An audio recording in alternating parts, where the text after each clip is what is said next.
All right, and we're live. Awesome. Okay, so now we have the 4-minute buffer to wait for people to file in. Let me see here. Okay, so technically we are muted. Oh no, right? They can hear us. They can totally hear us. Oh, okay, perfect then. Just give me a second. Yeah. Let's see if anybody comes in the stream. Welcome. We will be going over Firelights today, which is super exciting.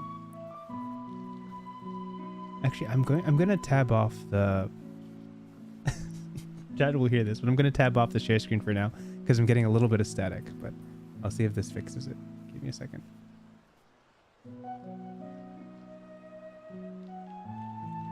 All right, when I talk. Okay, yeah, it did. It's so strange. There's a little bit of static when I do that. Okay, let's see who's in chat. Andy on Games. That is not a name I'm familiar with, but they know you. I can tell they know you. Aquila, welcome. Nice to see you. Just a safe warning. Basically, I recognize the usual suspects who come into my chat. So anyone I don't recognize, I assume you know, RP. So. Yeah, I most definitely I recognize Andy from Penny and Games. He's a very good friend of mine, and also the person I usually bounce ideas with, and I think he's the first person who got like the first draft of Firelight, which was basically 5 audio messages that I sent to him. So yeah, and Corrosive Squid also, like Squidzy, she's amazing. Oh, Almost Bedtime as well. Wow, so many people. It's amazing. Nice to see you all. Hello. Yeah, this is so cool. Almost bedtime here. Are you guys all... we realize that we're both in EST. How about the rest of you guys? Because are people... There's sometimes I do get people coming from like across the Atlantic, which is wild to me because that's like 2 a.m. in the morning. And I always tell them to go to sleep because they can watch it later in the day in VOD form. But I mean, yeah, I don't know. Dang, so many people that I don't recognize. This is so cool. Welcome. We're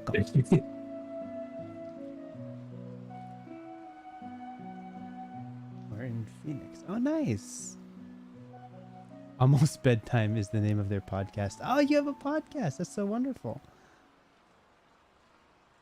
Oh, Xenodiagnosis. They're not saying that it's almost bedtime. Their podcast is literally called Almost Bedtime. It's pretty great. Yeah, I think it's their username. I think they go by the username on Twitter. So. Oh, okay, got it. Makes sense. Well, listen, if you like sleeping, it's always almost bedtime. It's true. Let's see, who else? New Juju, welcome back. MST? Oh, that's cool. Hey, Diffie says everyone has a different sleep schedule. That is very right. You know, it's always bedtime somewhere, I think, is a takeaway here. Always time for a nap. That's for sure.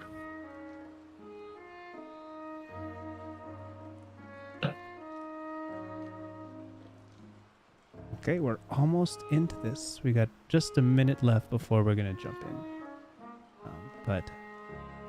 And everyone showing up, we are in fact going to talk about Firelights and everything about it. And I'm really excited to have people who have not only seen this game before, but almost certainly know way more about this game than I do. It's going to be a learning process for me in particular. I did take a look at the Creator Jam notes, so I do have a general idea of the mechanics, but beyond that, it should be a little bit interesting. So.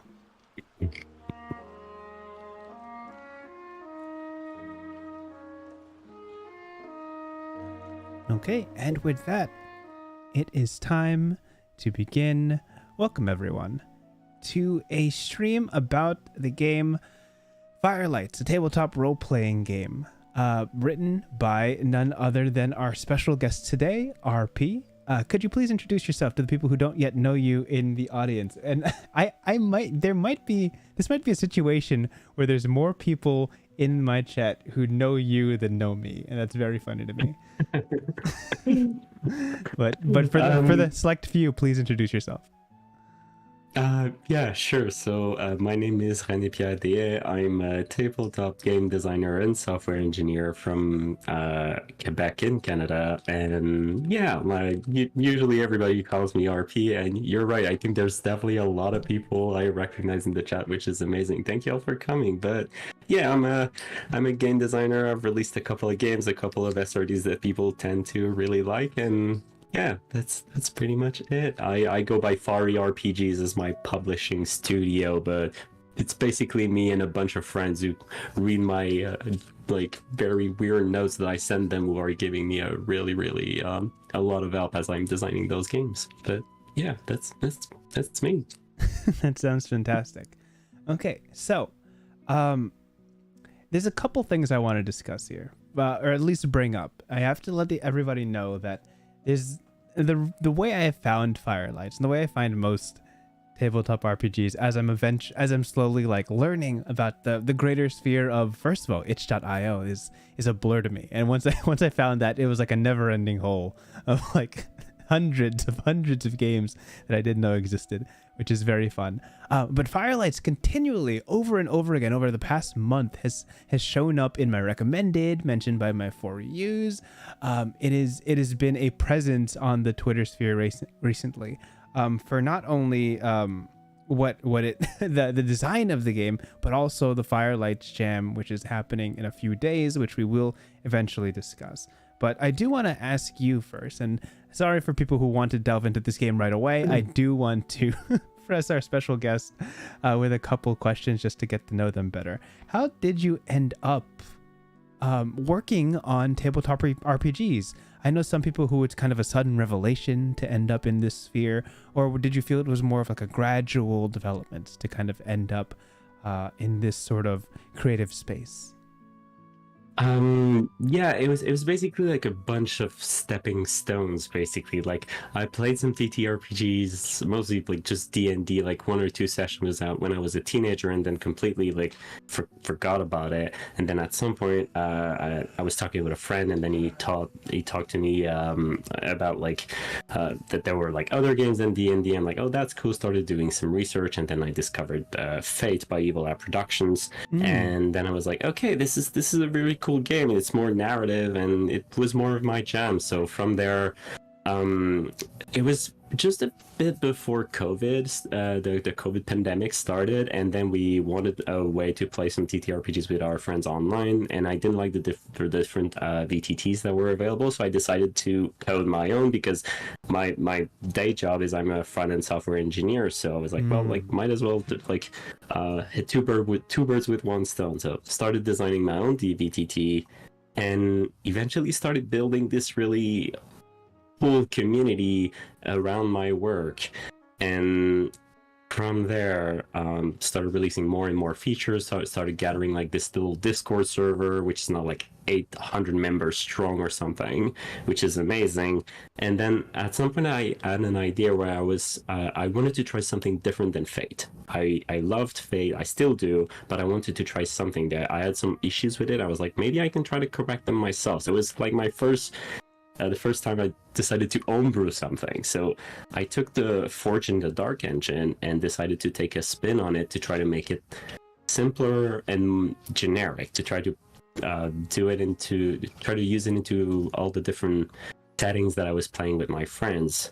So this is where I started designing Charge, the Charge RPG, and then I started talking about this on my Discord, and some people were very excited by the idea and started like helping me, giving me ideas, and then we built this thing together as a community, this open and free thing that I decided to release into the wild, and then started talking about it on Twitter.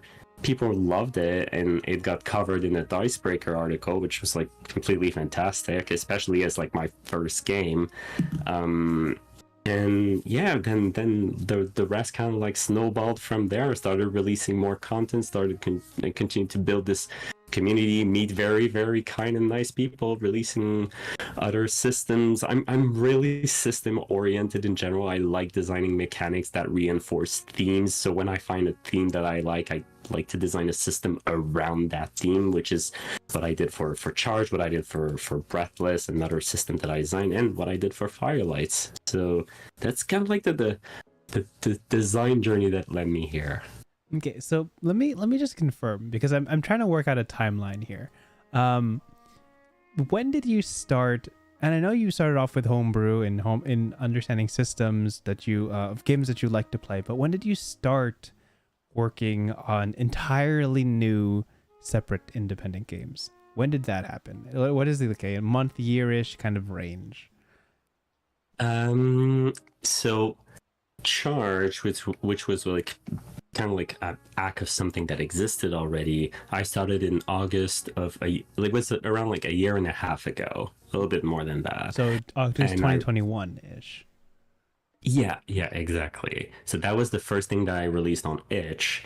And then in February of 2022, I released Breathless, which was like the first time that I designed something that was me. So something that was more like, okay, this is something that I basically designed from scratch. Definitely the game has some inspiration. Like, for example, if you're familiar with the 24XX engine by Jason Tochi, like Breathless takes some inspiration from that. But it was the first time where I felt like, okay, I've made something by myself and I've released it into the wild. So that was almost like a year ago to the date. I think it was like in March of last year. Yeah. Okay. So, so yeah. Let's talk about that. I understand that you are you're a creator of tabletop RPGs, but you are, and I feel like people in chat will attest to this. The ones that know you, you are exceptional in the output of creativity. So I had to learn about you before, we wanted to get to this stream so I could be knowledgeable about your works. You have made such a ridiculous amount of games in just a year's time. So from what I could tell, and you can correct me if I'm missing anything, in the last year, you have worked on games such as The Charge, Hopes and Dreams, Breathless, Nomadic, Dash, which is a condensed version of The Charge, Firelights, and in this year you are progressing on this games called Stoneburner, as well as One Last Stand on the horizon a bit later than that. You are simply a wellspring of of games, which is crazy to me, because there are people who pride themselves on completing one or two, and within 1 year you've made upwards of a half dozen. Where do you find not just the time, but also like the inspiration to put together this many games in the span of 1 year? Because that blows my mind. That is absolutely ridiculous to me. Yeah, I'm it's quite tricky. Like it is truly a passion. Like when sometimes ideas will struck me and I need to get them on paper, and then eventually I was like, okay, I need to make this look pretty. Like, for example, when I designed Charge, I had like this idea and then I put it on paper and I'm like, okay, this is cool, but like people like PDF, so I should start learning about how to do layouts and whatnot. So I started learning how to do that, how to publish games, how to market my games as well, which is a very crucial aspect. And I think that like I usually when I'm not dealing with my day-to-day, with my enjoying my time with my family, or just working at my day job, I think about TTRPGs and I talk about TTRPGs, and I have like this amazing community on Discord and all my friends that I talk to on a daily basis where I bounce ideas with them. So this is basically like my brain always ticks and it just never stops. And I'm not tired, so I can completely relate, where it just feels like whenever I have a proper day job, and I've talked about this with other creators, that like when you work in the tabletop sphere, no matter what you're working on, for most of your day, TTRPGs is just kind of in the back of your mind. persistently. Like there's like Yeah, just one or exactly. two thoughts you're working on, and then once you get home, you either write it all down or type it all up or get it out or build something, and it's just like the anticipation of working on something almost by night. Like being a regular person in society by day and a TTRPG creator by night is a lifestyle for many of us. I also want to target, because this will come up eventually, the concept of creator jams, which is new to me. It's a new concept to me, where a whole lot of people work around the same, how is it, rubric or foundation to create games within a similar style. I know from experience that like the one that I am most accustomed to seeing is like Powered by the Apocalypse games, that all kind of build on the same dice structure and flow, but jams are new to me. And with the announcement of the Firelights jam starting soon, right? And recent, as I understand it, have you hit 100 people who've signed up to work on it?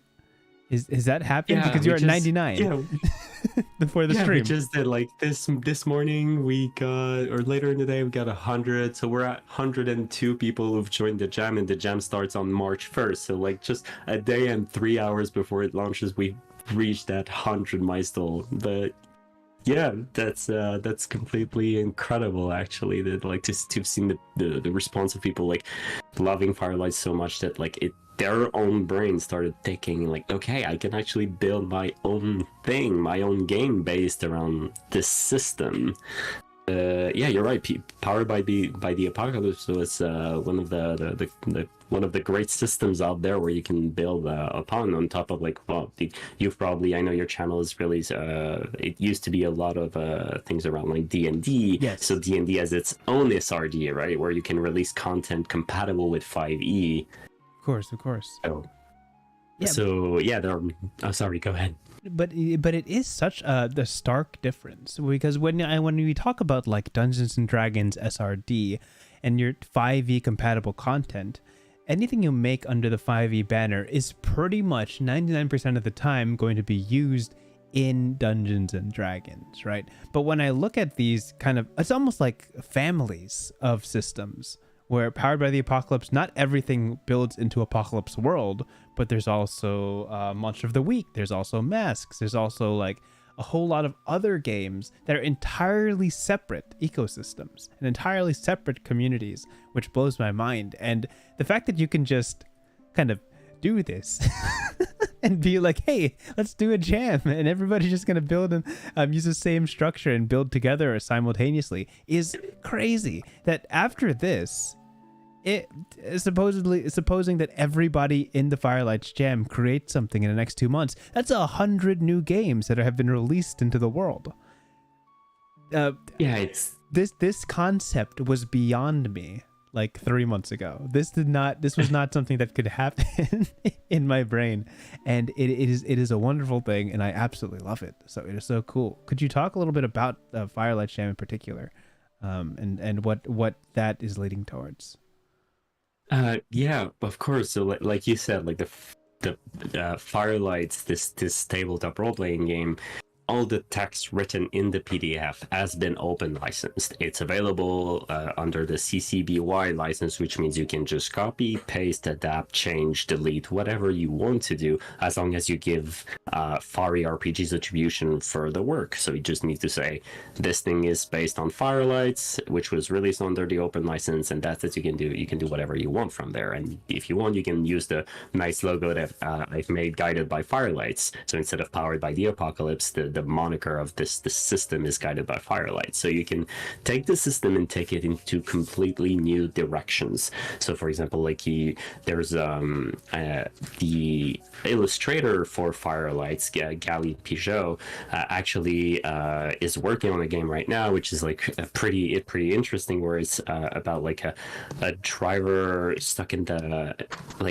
in American forests or something, and he needs to like investigate anomalies and repair their car and things like that. So you can really do like a bunch of things. Like I know 5 Points Games are working on something based on like their Genmon universe, which is like a parallel to Pokemon a little bit. Pandion Games is working on a rebrand of their game Substratum, so you can do a bunch of things with those systems, and there are no limits. There are no like subtext or whatever. You just copy the text, you give attribution, and you can do whatever you want. Add on top of it, just add some flavor, thematic flavor, and keep the original text. Everything is permitted basically, and the goal of the jam, which starts in one day, 3 hours, is to design something, publish it on itch, price it however you want, and like you can make something that's as short as Firelights or bigger. You can make whole books if you want, and just release it within the scope of the next 2 months, and that's it. Yeah, that sounds awesome. I I remember like seeing it on Twitter and being like, do I want to make something? I'm like, I've never done that before. So it's just like this idea that like this creation process is so accessible even to like fledgling designers or people who have never even stepped into this design space. That you have all of these resources available. Like I very much enjoyed reading this. Like, oh, here you provided the fonts that you used, touchstones. You provided like logos and a whole Google Doc explaining this whole situation, which it's just so cool. And it's just like, here, this is everything you need. You understand this coming from the D&D space. It's like the idea that all of this is freely available to people is strangely foreign. there's such there's and I can dish it for a little bit. There's such a paltry amount of the actual D&D system that is available in the SRD, and the fact that this is almost the majority of the game simply available to play around with and toy with and use in the Guided by Firelights Creator Jam is refreshing, I think is the word I'm looking for. So well, thank you, but you should totally do something. There's a bunch of like first-time designers who have joined the jam. They're like, they've never done this before, and like some of them don't need to learn about layouts. They're just going to use Google Docs and export as a PDF, and that's completely fine. Some people are designing inside Canvas, which is like a free website to make like nice assets. Some of them are using Publisher or InDesign or whatever. Like everything's permitted. You can take the original text, just change a couple of words, and make this game your own. And if you feel like it, you add more mechanics, you remove some mechanics, and like you just go as I mean, everybody's got to start somewhere. And like you said, I started like 2 years ago, so I'm still learning a ton, and I'm learning from my peers. I'm learning from like reading other games. So like there's always like sometimes you've got an idea in your mind, and it'd be cool to have a system that's able to reinforce the themes of your ideas. And if you've got an idea that like matches the general vibe of Firelights, I say go for it. Yeah, I mean, listen, I'll keep that in the back of my head. I'm still like, I feel like a lot of people in this chat will understand, I'm still way behind on all the ideas that I have spinning. And I have like a checklist of things that I want to accomplish and want to do, and then this would just be one more thing on the stack that I'm like really looking forward to working on, but can't quite find the time to do so. So, if and when I do make something, you will be one of the first to hear about it. So. Amazing. But yeah, I do feel the time constraint that sometimes there's so many things to do in a single day. Like I remember at some point, like I have a young son, and when he was like a newborn, he would like not sleep through the nights, and we had to like wake up in the middle of the night, and like sometimes my brain was already working, so I was giving like what's the term, the bottle of milk, and I would like use my phone during that time while I was like trying to like put him back to sleep to write down some notes, because my brain was started to spin, then I couldn't sleep anymore, and my day started at 3 a.m. this morning.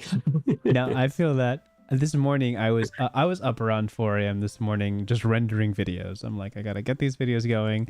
It's running into problems, and as I was leaving for work, I just left it on, and I'm just like, okay, finish while I'm at work, and I'll upload you when I get back, which is like late at night. I'm like, it's a constant juggle, but I think I think finding your passion projects in life is always worth the effort. Because, Great. yeah.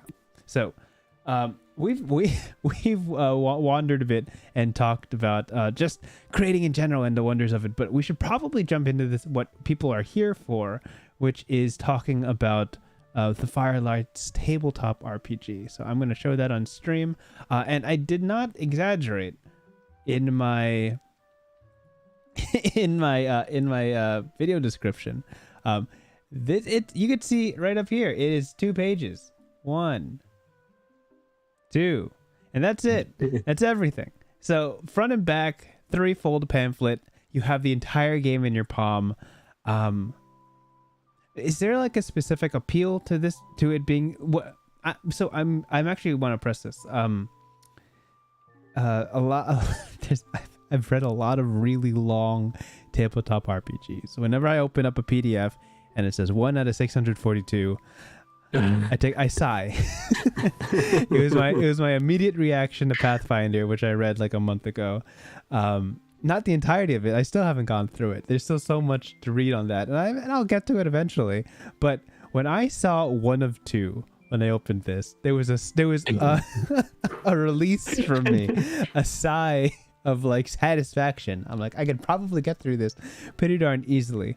But I do understand that this format does take some sacrifice. What did you feel? What do you feel like are the benefits of making such a work of brevity, so to speak? And what do you think are the caveats in working in this sort of confined space? Yeah, so one of the things that I got the idea, I knew I've wanted to do a card-based solo game for a while now, but I never had the mechanics to power it. And then at some point I got this idea, which is where I sent my friend Andy a bunch of like voice messages like, okay, what do you think of this? Is this dumb or will it work? Right? And then we bounced some ideas, and then Firelights became this thing. But I didn't know what to do, and then I got those ideas, and I was like, okay, I need to put them on paper.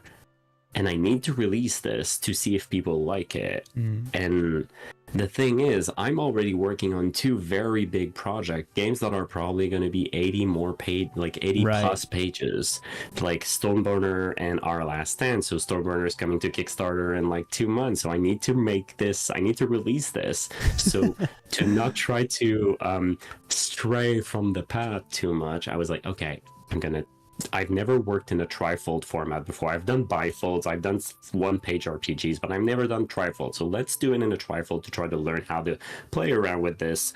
And then that way, if the game doesn't tick, if people don't like it, I haven't invested too much time. And so that was kind of like the general idea. So like, okay, how can I need to take this thing, release it as quickly as possible so that I don't get lost in the woods as I'm playing around with this idea. So this is like how this thing came to be.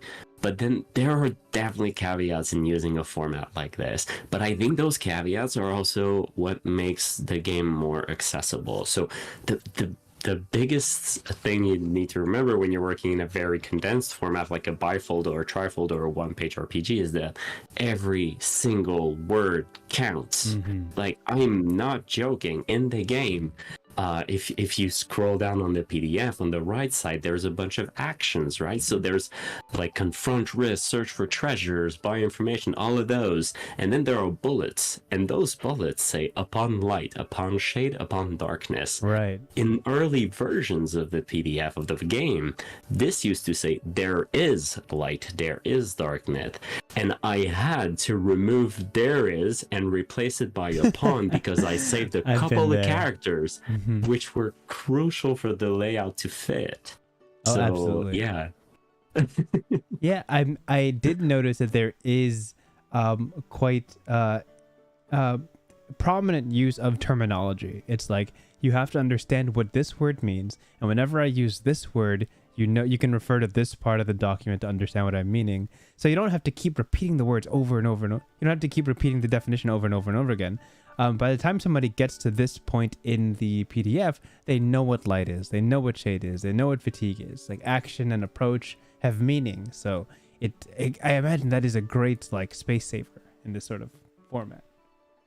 Yeah, you basically need to have like everything needs to be introduced in the right order, because otherwise people will get like a little bit like confused. And one of the critique I've had for the game is that, for example, the search for treasures action isn't mentioned anywhere in the game. All those actions are self-contained system, and the first time I talk about treasures is when I described the search for treasures action, and people were like, I don't know what to do with treasures. And I was like, well, I would have loved to explain more what was my general ideas for treasures, but I basically had space for like this action and a spot on the character sheet. And then when people ask me questions, I try to answer it, but there are definitely like issues with having a very condensed format, but also it scopes you, like you're able to release something more quickly because of this. And like at some point you got to stop, there's no more space.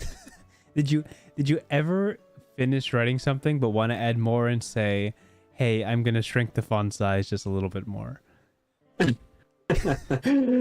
I try not to do that, because I like to fill every single blank space on a PDF. Like usually all my games, like if there's a blank space, that's an issue for me. I need to add some art, I need to add some text, or I need to like everything.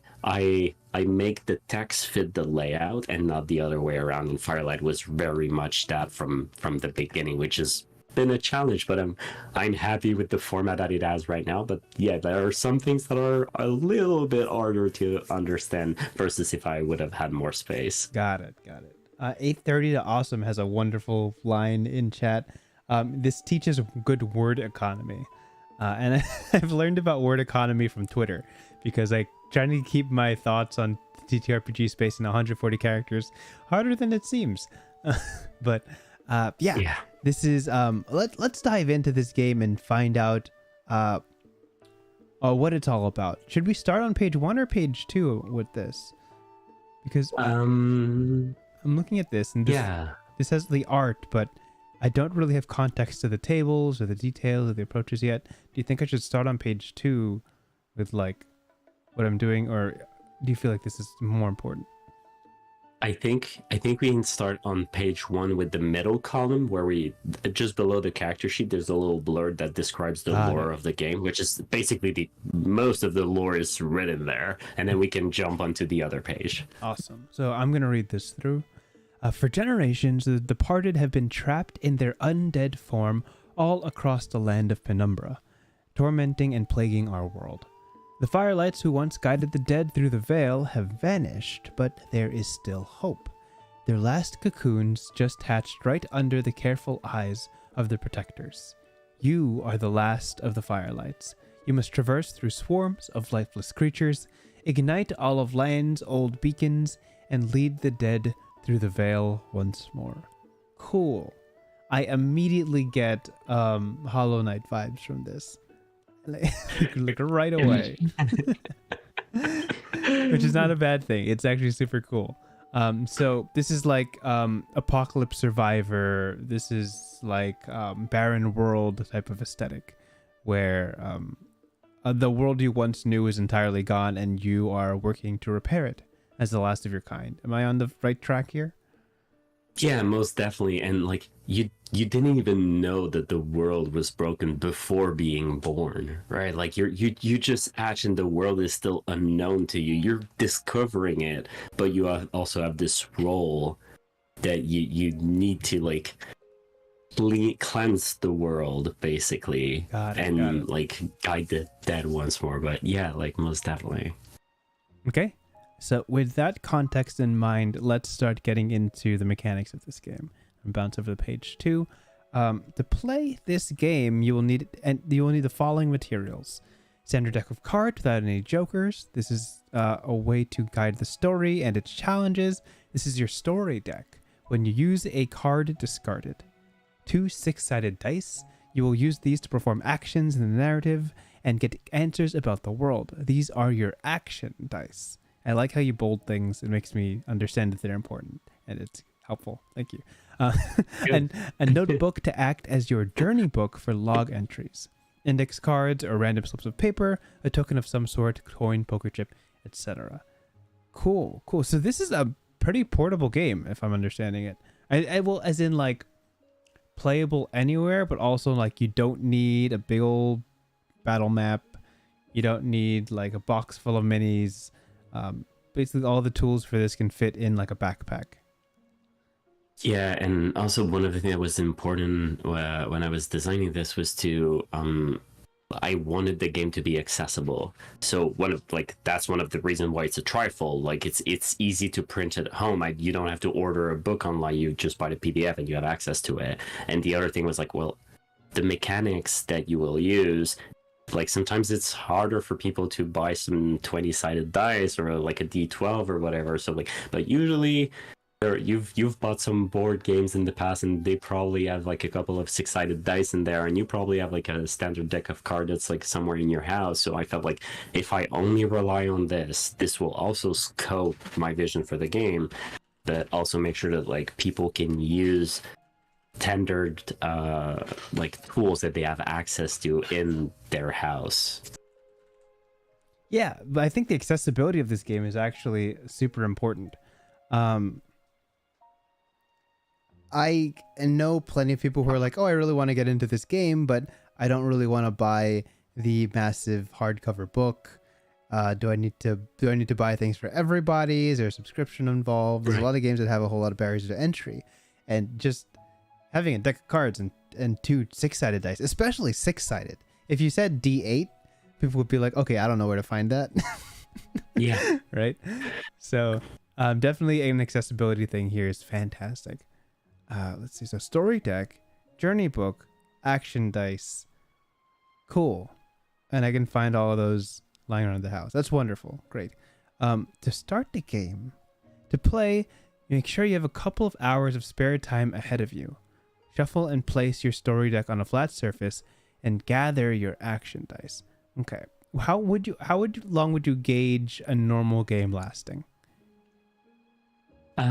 It depends when you consider the game to be over, right? Like for example, you could say that like also like with solo games, it's a little bit tricky because everyone kind of like has a different pace. For example, like there's Wolf from Level 1 Adventuring on YouTube and Twitch, who I think they've done like 3 entire games of 3 hours each, like 3 sessions of 3 hours, and I think they've only ignited like 2 beacons, maybe 3 out of the 6s.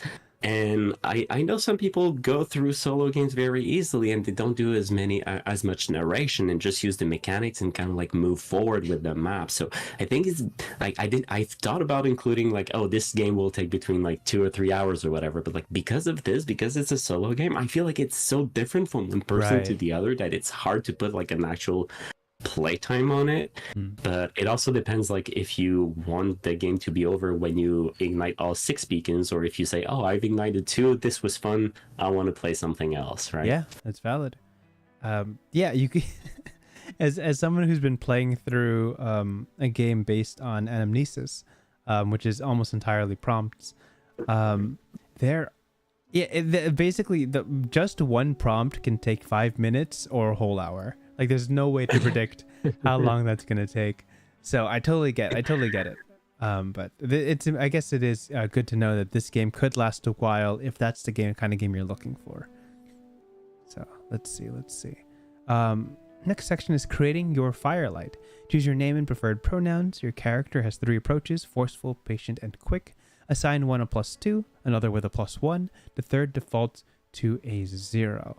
So with no other context to the game, the 3 approaches, this feels like some sort of action system, or rather how you would tackle certain problems. Is that a correct assumption? Yeah, like instead of like relying on skills, like okay, well, like I want to like use my dexterity or whatever. Like I've thought of like using approaches instead, because your mind starts to think differently when you consider the word approaches when you interact with the system. So how do you approach each situation? It doesn't matter if you're skilled in doing something. It's all about like your general approach to each problem. So yeah, it is a small twist that unlocks a lot of doors, I think. Okay, we'll keep that in mind for the future. and assign. So you're going to be good at one, a little less good at another one, and then entirely neutral on a third. Interesting. Did you consider using negative stats ever when you were designing the system? Because I know a lot of people do like +1, 0, -1. Oh, that's a good question. Yeah, I think like one of the first things that I did when I designed the game is like, as a software engineer, I wrote a program to test the mechanics. So I've ran like thousands of simulations to be able to like make sure that the numbers were just right. And for me, I think I've never been a fan of negative modifiers in general, and also that the way that like the system is built on is that because you roll 2 6-sided dice and add them together, this creates a bell curve in terms of like statistics. That's true. So you usually like the numbers will tend to aim around like a 7, 6, 7, 8 plus your modifiers, and then you need to beat those cards, which we'll get to. But yeah, like I guess like I was more interested in having bonuses or nothing at all versus having like negative modifiers, especially in such a short game. It's actually super interesting that you brought up. That's like, depending on the modifiers, you can dictate. Not necessarily dictate, but you certainly influence the average rolls for what you're trying to do. And since you're trying to combine like dice rolls with the numbers on cards, there's kind of a target range that you're aiming for, and you know your outliers, and that's actually really interesting. I also forgot to mention you've made a whole app to help run your games, which blows my mind. And is well beyond what anyone would expect from a tabletop creator. So another testament to your talents. Incredible. I'm gonna keep going, striving for your goal. While the firelights were gone, giant shadowy entities called curses have started spawning across the land, corrupting everything they touch, extinguishing the beacons, and thus preventing the dead from crossing through the veil. You are the last of the firelights. You are a very rare kind of insect, and only you have the ability to reignite the 6 beacons, fight curses, and guide the undead back through the other side of the veil. So the goal of this game, from what I'm reading here, is that you have to ignite the beacons, which would work towards guiding the people lost, who are the undead, towards the other side of the veil, which is a proper afterlife. Am I understanding this correctly? Yeah, exactly. It is kind of like a mix between like the general characters that you would find in Hollow Knight with the different goals that you would find, for example, in the Blind Forest or in the Will of the Wisp, because you have like in Ori you need to find those light trees and light them up and gain powers from them. But also the end goal is kind of like based on Spiritfarer, which is a game by Thunder Lotus, if I recall, where you're one of the like you need to guide the dead, and it's all about that. The deads have been lost for a long time now, and they need your help to be able to go where they need to be. So it is kind of like, that's why those 3 games are kind of like the big touchstones. It's because of those 3 aspects coming together. Got it. That's such a cool premise. I've never seen it in the format of a tabletop RPG, but this is really neat. As a fan of Hollow Knight, I very much appreciate this. Let's see. Okay, so here we're going to get into the nuts and bolts of this game. Making an action. Actions guide your journey across this world. Each one is a self-contained system which helps you resolve the questions you have or the actions you want to take. When making an action, go through the following. Draw 2 cards face up from your story deck. Okay. 2, roll and sum your 2 action dice, which is 2d6. Add any modifiers to your roll to get your score. So that's +0, +1, +2. So if you roll a 2d6, the average is 7. It's not 7.5, right? It's 7. And then it's 7. Yeah. And then with your modifiers, that's 7 to 9. It says here, then interpret the results as follows and discard the cards. If your score is higher than both cards, there's light. If your score is higher than 1 card, there's shade. Otherwise, there's darkness. Okay. Aces are worth 1, jacks 11, queens 12, kings worth 13. 13! Oh my gosh. 13s are scary. Each action is formatted action plus modifier and tells you what happens when there's light, shade, or darkness. Okay, so I haven't yet read the Light and Shade stuff, but to get a 13, you need 2d6. You need both of them to land on a 12, and then a modifier of +1 or +2. That's or you know, a total of 11 and +2 modifier. So kings are almost unbeatable in terms of like, they are extremely hard to beat.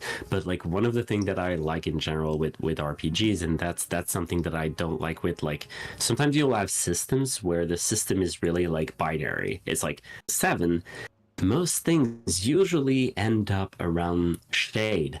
Like, yes, sometimes you'll get light, sometimes you'll get darkness, but most of the times you'll get shade. And that means it's often a yes, but it's often like you get what you want, but there's something, and that something creates drama. And in a solo game, that drama is what makes things interesting, or even in guided games.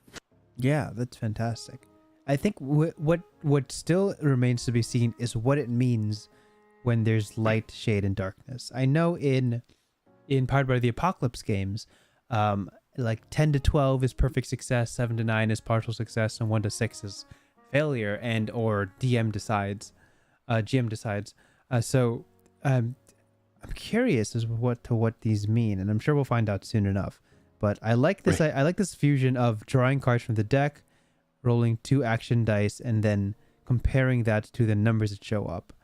I've never seen something like this before, which is super intriguing. Okay. I'm processing all of this. I'm locking it in my brain. Once I know what actions are, then I'll understand what this all culminates to. So let's keep going. So this is your first time reading the game, actually. Like, you've never read it before. I tried to read the Creator Jam, but like, the whole premise of this stream is that I learn the game on the spot. Sometimes I cheat a little bit and try to get the big words down first.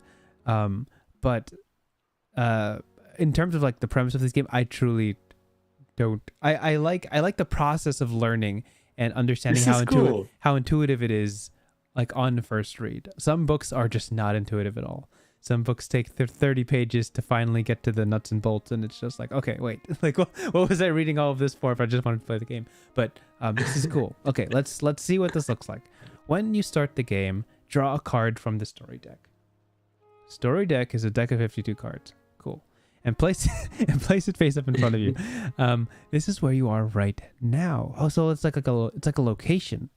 As you discover the land, you will add more cards to your world map, and the world map is the spread of cards that you're putting down, and that's something that you slowly uncover, a la Metroidvania. I get it. Cool. Each card being a new region. When you add a new region card, the corner of your card needs to connect with another region's corner. Does that mean like the point of the card connects to another point, or it's just like side by side? So what I meant originally by this, and like sometimes it's tricky because my main the main language I speak at home is French, right? So I'm French Canadian, and sometimes like trying to get the words in my head properly in English is not always easy. So what I originally meant by this is like, if you've got a card that's like, for example, like on a stack vertically, if you have another card that you place it below, you would kind of like shift it a little bit, like to either to the right or to the left. It wouldn't completely be underneath. It would be like the points of the cards would touch one another. Right. But one thing that I've realized is that people kind of like interpret this as they want, which I think is kind of wonderful. I've seen some people share maps on Twitter of their own world map, and like the cards were all like beneath in one another or like beside one another, and I thought it was cool. Like you just like, you go with whatever you want. But one thing that I've realized that as I studied like Metroidvania games like Ori or Metroid Castlevania or Hollow Knight, is that usually the maps connect with the points. Like one region, you're either going to go like top right, top left, or bottom left, and this is where the door to the next region is often going to be. Sometimes you'll find like middle, bottom, you'll find a door there or something, but usually it's within the corners. That was kind of I was trying to emulate this as well. Oh, I see it. I can see it. I think in my head, the words I would use there is like diagonally adjacent. But it's not, that's not perfect. Even that's not like a perfect descriptor. So I understand. Okay. Okay, I can see it. I see it. That's good. Nice. Okay, I'm gonna continue. I'm gonna continue as I'm mentally processing this. To know whether the region you're adding is located below, beside, or above the current location, compare the numbers of both cards and interpret the result. If the number on the new card is higher, otherwise place the card beside. So if it's even, place it beside. So okay, so one of the cards isn't necessarily corner adjacent, but rather side. Do you ever get a situation where you like draw like a 2 of hearts, and then the next card you draw is like a queen, and it's just like a huge jump? Have you ever had a situation where there's just a massive gap between the 2 cards you draw? Like your first card is like a 2, and the next card you draw is like a queen, or something like that?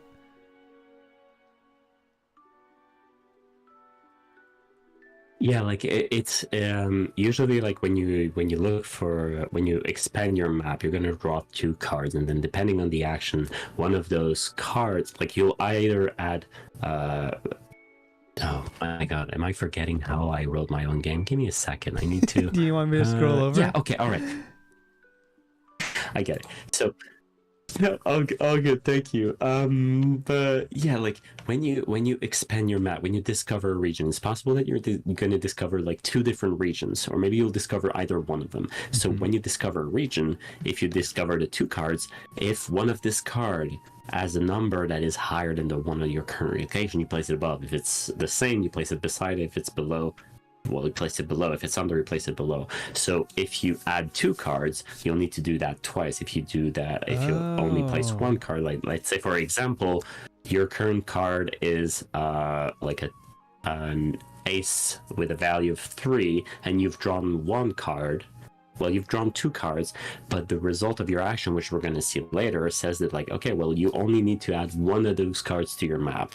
Well, let's say you add like a 5 of art. Well, the 5 is higher than a 2 or 3. I don't know. I forgot what I said, but you would place it above because 5 is higher. So you'd place it above and try to connect the corners. Got it. Okay, so I'm seeing this discover a region section, and that kind of explains when you want to discover a new part of the map, then you would use your action. The action implies that you draw 2 cards, and then depending on if you result in light, shade, or darkness, you add to your map. Cool. Exactly. Okay, that clicks. I can see that. This is one of those games where like if I try it out, it'll probably make a lot of sense. It's hard to like mentally picture it, but like it's something that it makes immediate sense once you try it, which is cool. So yeah, it has like kind of a physical aspect to it. Like when you start putting those cards on your table, you start seeing the whole picture. But you need to. It's funny how you need to play to understand. Let's see. So the next section is igniting the 6 beacons. The 6 beacons of Penumbra served as a guide for the dead to navigate through the veil. Even to this day, they continue to emit a subtle mystical smoke. To find beacons, discover a region. If the card you add to the map is a face card, Jack, Queen, King, that region includes a beacon. Oh, okay. So wait, there's for Jack, Queen, King, there's 12 cards. Are you saying that right. Once I find 6, I'm good? Right. Once you find the 6 beacons, you've reignited all the beacons in the land, and then the dead have found their way again. And yeah, like you and also fun fact about this, like this the sentence that's the part of the sentence that says even to this day they continue to emit a subtle mystical smoke. This was added later on because when I was working with Galen, he in the art that he did for the cover, he added like a smoke on the beacon. I was like, well, I didn't talk about that, but I need to bake that into the game now. It needs to be canon because like it's in the illustration. Oh, I see. Oh, that's cool. But I mean that's neat. So like narratively, when you like mechanically when you draw the card, you're like, oh, this is a beacon. But narratively, that's a good way to visualize. Oh, this is how I know that this is a beacon spot. That's cool. You see it from afar, like with a quick glimpse, you can see like I think there's smoke over there. I'm gonna try to get in that there, try to go in that direction. Nice. Okay. And then resting and fatigue. You have to mark fatigue as a result of an action. When your fatigue is full or your story deck empty, oh, you could just run out of cards. Right, because you're drawing all the time. You have to rest or flee to live another day or risk extinguishing your light. When you rest, fill an entry in your journey book. Shuffle the cards you discarded when making actions. And clear your fatigue. Oh. Okay. Okay. Cool. So, actions sometimes cause fatigue.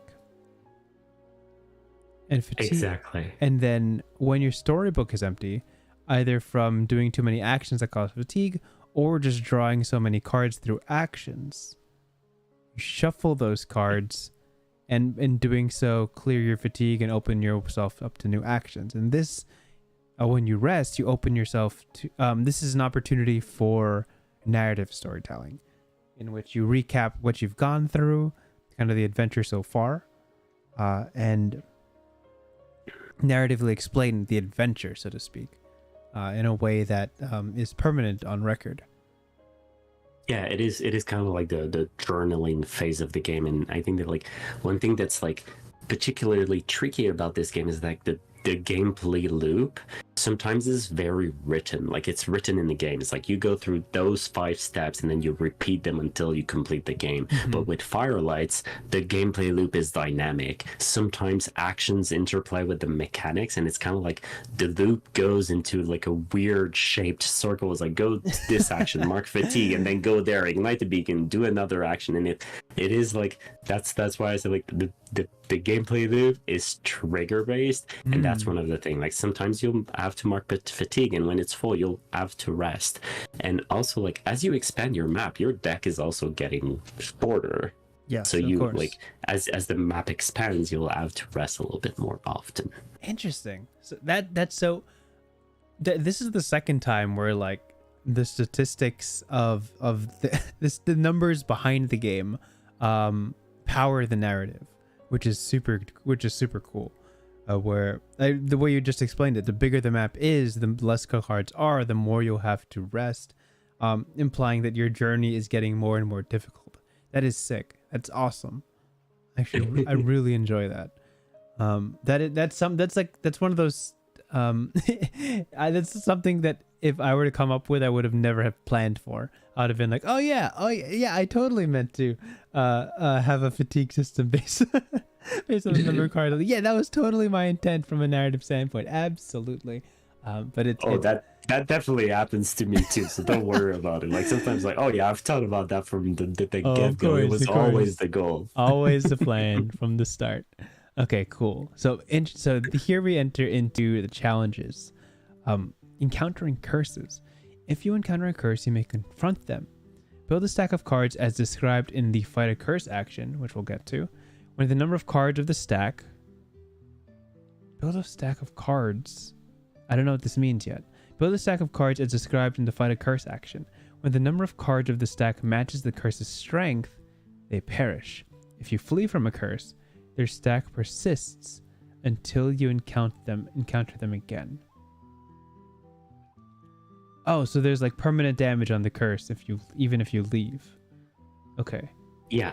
Got it. So I don't know if you've played Ori and the Blind Forest, but like curses were like, it is one of my favorite game. It also has like one of the best soundtrack in the world. But like I really love the whole vibe of this game, and curses are a direct link to my love for this video game and those 2 video games. And like I don't know if you've played the game, sometimes as you crawl through different regions of the map, you'll see huge creatures that are just like going in the background, and they hunt you and they look for you and they don't find you, but like sometimes you encounter them multiple times until you do the final boss fight and you finally get rid of them. But this like encountering a curse mechanic, and the curses in general were directly linked to this. So that's why like if you flee from a curse, their stack persists until you encounter them again. It was like based on this, where like, well, sometimes it's better to flee from a curse, because maybe they'll have too much. They will add too much fatigue. Of course, on your character. So sometimes it's better to flee to live another day, and maybe you'll encounter them again, and maybe that will be the point where you'll be able to vanquish them. So, but that also reduces the size of your deck, because once those cards are stacked on the curse, you will probably want to get rid of that curse relatively quickly to get those cards back, especially if those cards have like face cards, because you need those beacons back in your deck. Interesting. I didn't realize that was possible until you brought it up. So I also love how they have like these creatures in one are basically named and have different strengths. But depending on your stack, you can almost overpower them against all odds. Like Talon, 13 strength, that's a lot of cards. That's 13 cards in the stack. But Heart's count is 2. So if you could like, I gotta understand how the stack system works. Let me look into Fight a Curse, just so I know what that looks like. When you confront a curse, action plus approach to hurt it. So action plus approach is 2 cards plus a modifier to hurt it. Repeat until you've stacked enough cards to match the curse's strength. Upon light, stack the 2 cards on the curse. Oh, right, there's a roll every time too. Upon shade, stack either one of the cards on the curse. Upon darkness, evade danger. Oh, so the best way to beat this thing is to continually beat the cards that you're putting down. So you want to hope for low cards and then roll higher than that. Like over and over again is ideal, but the odds of that is kind of low. And then upon eventual failure, which will almost certainly happen, evade danger. When you have to leave action plus approach, which is draw 2 cards and roll. Upon light, you escape. Upon shade, mark 2. Upon shade, mark 1. Upon darkness, mark 2. Oh, so oh my gosh, you're gonna get so tired from this. So you see what I mean by trigger, right? Like when you face a curse, you fight them, but as you fight them, it triggers another part of the game, where you need to like evade danger, and then when you evade danger, you mark fatigue, which fills your fatigue track, which forces you to eventually have to take a rest, where you fill in your journey book. So it's kind of like all intertwined a little bit, but yeah, like that's like. Fighting a calamity or a creature or hollow at 5, 8, or 8 strengths, that's relatively doable without like in a single round, in a single battle, right. You could potentially do it. But the Talon, this one is a tricky fella. Like when I ran the numbers, without counting like the hearts counting as 2 cards and a stack, usually 25% of the time you wouldn't be able to like you would have to flee. Yeah, that's crazy and so interesting. Oh my gosh, that's so exciting. I'm so curious about how that plays out. And it's so interesting that you also understand the numbers behind it. Like the likelihood is known to you, which is so cool. Yeah, I think it's even more crucial for like solo games. Like with guided games or like co-op games, it's a little bit easier because you can like, well, you play as a group, so like balance doesn't matter as much, because balance, I think in TTRPGs in general, I think it's more important to think about balance in terms of pacing more than anything else. Right. So pacing in the guided games, it's fine. You can kind of like wiggle your way through, and you're gonna find your way. It's gonna be okay. But for a solo game, pacing is very important. So usually when I've designed 2 very solo focused games right now, and I knew I wanted to get the numbers just right, because if they're not, then the game doesn't feel good. Yeah, it drags. Yeah, one of the like I can find role play aspects in most tabletop RPGs, and I very much enjoy that. But like number crunching and understanding like odds and like seeing how systems play with those and interact with those is always so interesting. It's why I like reading Unearthed Arcana from like D&D documents, because I can by checking the numbers on something, I can read the intent of like how strong do they want this to be, how much of an influence do they want this to have on the fight. Is this balanced? Is this what does it mean towards the narrative, and is it fun? And I'm just like, and that's always so interesting to me, how like the crunch of the game is way more impactful than people think, and there's so many layers to understanding exactly how I think the nuances of proper numbers is a very tricky art, and people who get that right is very enjoyable to me. Like sometimes you can get away from it, but like with solo games it's a little bit tricky. And also like Pandian Games is pointing out in the chat, yes, I did use the Fibonacci sequence, so like 1 2 3 5 8 13, like for the strengths of when in doubt use the Fibonacci sequence. Like I'm not joking, this sequence is perfect for scaling things in terms of difficulty. It is a perfect suite of numbers. So yeah, the Calamity is a 5, Screecher and Hollow are 8 strengths, and then the Talon is 13. I've literally never thought about that, and now I will more than I expected to. Okay, so let's look at these actions just to see how this game flows, and we'll if we get through this, we could try a round or two and see what it looks like. So let's see. First, of course, we start with discover a region. That is, I know these are in alphabetical. Oh, no, they're not. Okay, but I think this is important. In every round that's not the first, you will have to discover a region to progress. And this tells you if you add 2 cards, 1 card, or the path is hidden. And you straight up mark 1 fatigue. Oh my gosh, that's harsh. You just get lost, and that's a real thing. And I've roamed the singular room for hours trying to figure out where the next room is. Okay, cool. And once those places open up,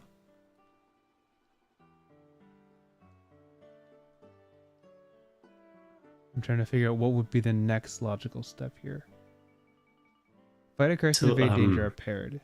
What happens after you open up a space? So this is kind of like a little bit tricky because it is such a condensed game that like a lot of things is up to interpretation. So in this case, how I would play personally, I wouldn't necessarily discover a region like from the get-go, right? Maybe I'd spend some time exploring the region where I'm from, where the protectors have like actually like taken care of me, and maybe I'd like start like looking as to what's around me. And so you can those actions are basically a bullet list, a checklist for you to go through when you're in doubt. And I think this is where the game draws a bit from the PBTA, the Powered by the Apocalypse movement, or even Ironsworn, which is like it's an incredible solo game based on PBTA, which Firelights is very based on. And I think that like PBTA shines as a solo engine more than anything else, because you can go as a player in a guided game, you can just say whatever you want to do, and then as a group and with the GM you just move forward with the story. But as a solo game, you are the sole owner of that story. So having a checklist of actions you can do, I feel like this opens so many doors because you just couldn't see them. So it's like, well, what do I do? So my goal with this is like, okay, well, I could confront risk. Maybe there's no risk. We've just like hatched from a cocoon. So, okay, search for treasures. Maybe I could do that. Look around, see if there's anything interesting for me. Buy information. Well, I don't have any currency, so maybe not. Discover a region. Most definitely. I could try to like look for something else, try to find a beacon out there. Fight a curse. I don't think I'm there yet. Evade danger. No, nothing's at me. Get an answer from the oracle. Okay, that's interesting. So like if I have a question about the world, I can use this and say, well, are there people around me? Oh, I think it's pretty likely that there is. Maybe there are some lost souls that are around me as I leave my cocoon. So those actions are formatted this way to act as like, just go through all of them when in doubt and use one that feels right. Got it. So this is probably when we would look towards the large table on page 1, right? That would kind of enlighten us onto what each of these rooms presents as. There's Right. region, there's themes, there's event, there's story. So when you roll this table, you are told like, oh, this is what the space is like, and this feeds into your journaling for each room. Right, exactly. They're used as inspiration. Like some people will take them quite literally, which I think is perfect. Some of them will pick and choose. Some people will like roll and like, okay, well, this is a pond of hope. Like I've seen, like, for example, Wolf from Level 1 Adventuring, in their playthrough, they were like, okay, it is a literal like pond of hope, and like there's hope flowing from everywhere. Like it felt more mystical. Well, when I played, it was like, okay, I think maybe there's someone who's lost their hope, perhaps, that's like in this region. So there are different ways to interpret those tables, so they're merely used as inspiration, then people can kind of like do what they want with them. Got it. That's so cool. And basically the fact that this is a big table ensures that you almost never run into the same combination of descriptors for a room, like, ever. Every room will be objectively different, which is super cool. Yeah, I love that. Wow. There's ideas spinning now. You've cursed me. You've cursed me with ideas, and that hurts. You start waking up at 3 a.m. like, okay, I need to write that down. There is. I deliberately avoid like reading things and watching things because I don't want to think about things well before I get to experience them, so to speak. It's why I haven't read Pathfinder until a month ago, even though I've seen it around for like 3-4 years, because I know that the second I start seeing what kind of characters you can build, I'm going to be thinking about it well before I ever join a game, and that's torture. In the same way, my friends know that I always cover my eyes and ears during Marvel trailers, like Marvel movie trailers, because I don't want to know. I don't want to be teased. I don't want to guess at what the story is about. I just want to experience it day of. I don't like any of the waiting. So when I look at this table and I think of all the different things that could happen in this room, it's cool. It also stresses me out because it's a lot to process, and it's not necessarily a bad thing. But yes. Okay, cool. And so get an answer for an oracle is a way for you essentially to world build. It's like, hey, just for an example, like, are there animals in this room? And there's a yes and, yes but, no and, which helps you establish kind of a setting for that specific space. And I guess you can ask like even global questions, like about the state of the world, so to speak, and be like, you can even say something as ridiculous as, are there any other firelights? Even though that's against the premise of the story. And if you get a yes and, yes but, you could tell an entirely different story from like other people running this game. Yeah, like you can decide if you want to take those decisions yourself, right? Like if you play, sometimes you'll just have ideas and you're like, okay, this feels dramatically interesting, so I'll just say, oh yeah, I think there are definitely lost souls in there, and don't even have to, you won't even feel the need to roll with the oracle. But sometimes you'll want to get to be on the edge of your seat. It's like, okay, I think I want this to be a roll, just to see, like, I think it could be, but it's not necessarily like 100% like possible, so let's take those odds, and then you start building on this. Got it. Cool. And then treasures. Could you enlighten me on what treasures means? Is that from what I understand, the treasures, since we've effectively reached the end of this PDF, treasures is a narrative device. Am I understanding this correctly? Where there's not necessarily a mechanical value attached to it other than spending it on buying information, but the power in it comes from its narrative value. Is that a proper assessment, or I'm misinterpreting?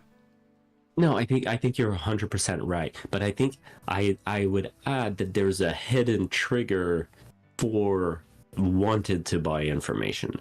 So it isn't necessarily in your face, but when you discover a region, upon darkness, the path is hidden and Mark 1 fatigue. What I mean by that is, I don't necessarily mean that the path is like you cannot get to it. It's just hidden. You don't know where it is. So perhaps you'll feel like you have to confront risk to be able to like find where it is. Maybe you'll slash your way through or something, or maybe, and this was like the design intent behind it all is like, well, if the pipe is hidden, maybe you'll need some information to get your way through. And for example, in Hollow Knight, you find a lot of, I forgot, geodes, I think they're called, the currency in the game. So you find geodes, and then with it, you're able to buy maps. And with the maps, you're able to clearly get all the little things that are hidden within the world. So this was kind of like to try to reinforce that. Like, upon darkness, it's possible that the path forward is hidden. The region could still be there, but you just don't know where it is. So you'd probably like, well, I'll try to find some treasures, and maybe I'll be able to use those treasures to buy the information I need to then be able to discover the region. So again, I didn't have a lot of space to be able to explain all of this, but that was the general intent of it all. But it is kind of like hidden or behind shade, if you allow me to wordplay. Yeah. I see it.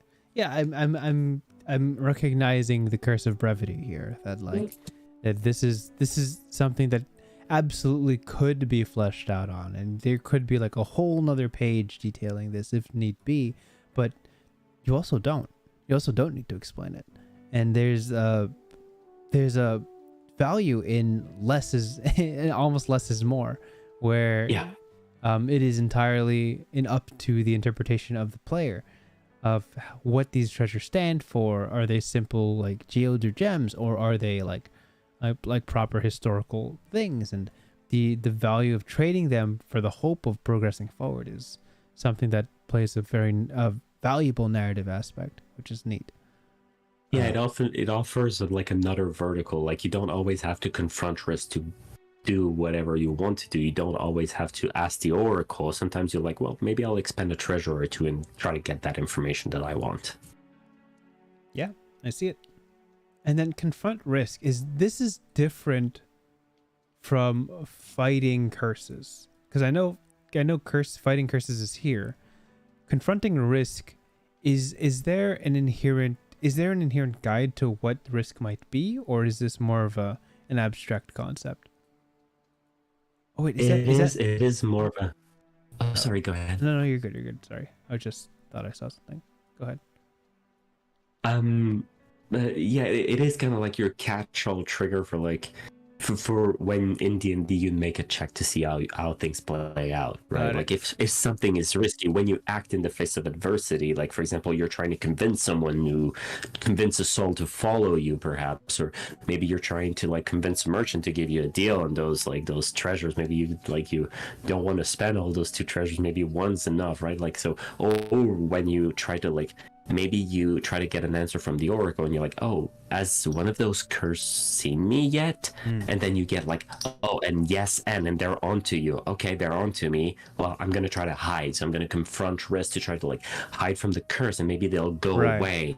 Maybe that talent's going to fly away so that I'll be able to continue upon my journey, because if they get me, I don't think I'll be able to survive. So this is your general catch-all. Like, if you want to see how things play out and it's risky, you confront risk. Right. It's a similar concept to what I understand in D&D, where things that are significant deserve a roll. Where if you want your decision to have weight or add a significant, literally risk, if you want to do something incredible and you know that there's risk involved, then often a roll is called to make sure that there's a proper gravitas behind it, and the real possibility of failure is important. So, yeah. Right. Cool. Okay. Cool. So that's the game. Oh my god, that's the game. That's the game. Okay. So my big takeaways here, because I do have takeaways from reading this. One, the rooms, so to speak, the lands that you discover, the regions that you discover, and now I'm realizing region is appropriate. Each card being its own region, defined by these tables, one is incredibly diverse, and two is meant to be explored and dwelled in.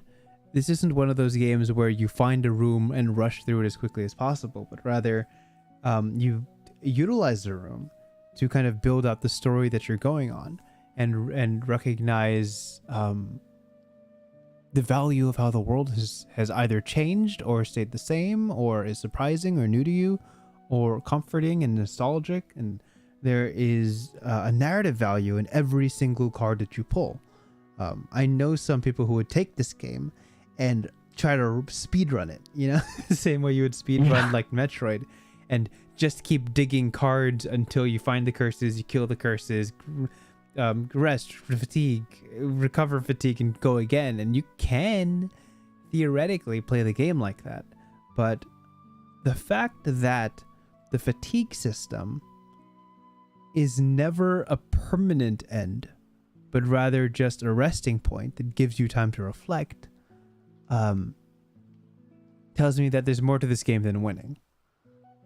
Because it's not really a winning sort of game, specifically because losing isn't ever a focus. Obviously there's upon darkness.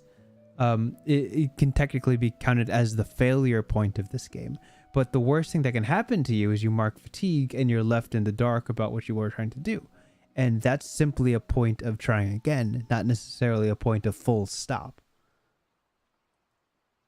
Yeah, I think you're 100% right. I love, so usually when I play with my friends, death, like character death, is never on the table unless they propose it. Right. I'm never going to propose it, because I feel like, and that's usually how movies, like especially like you mentioned Marvel movies, but like I think like Marvel movies do this very well, where like the most interesting point forward is often a yes but. It's often like, yes, you're able to move forward, no, you don't die, but there's always sacrifice, there's always drama. And the last solo game that I had designed was all about death, like this game, but it was more about like being alone and eventually accepting that you will not complete your journey. The game like set it off front, like you will not find what you're looking for. You're like trying to find a new it was like completely like there was no point in playing apart from the journey, because the goal, you would not be the person to actually find the planet for like a new planet for humanity. It wouldn't be you just wouldn't. So I wanted this game to be a little bit different, where it's like that isn't on the table, drama always is. Got it. Okay, cool. Yeah. Okay, I see it. I can visualize this game now. I can see it. That's good. I always like, before I step into a game, well, sometimes you figure it out as you play, but how the game balances mechanics and like winning, I guess would be the word, versus the narrative value. And it's just like, what are you aiming for? And for tabletop RPGs, 99% of the time, the goal is the story, making a good story. And I think, and that's almost always what you got to aim for. But some people like the winning part, and how much a game leans into that is always very interesting to me. So,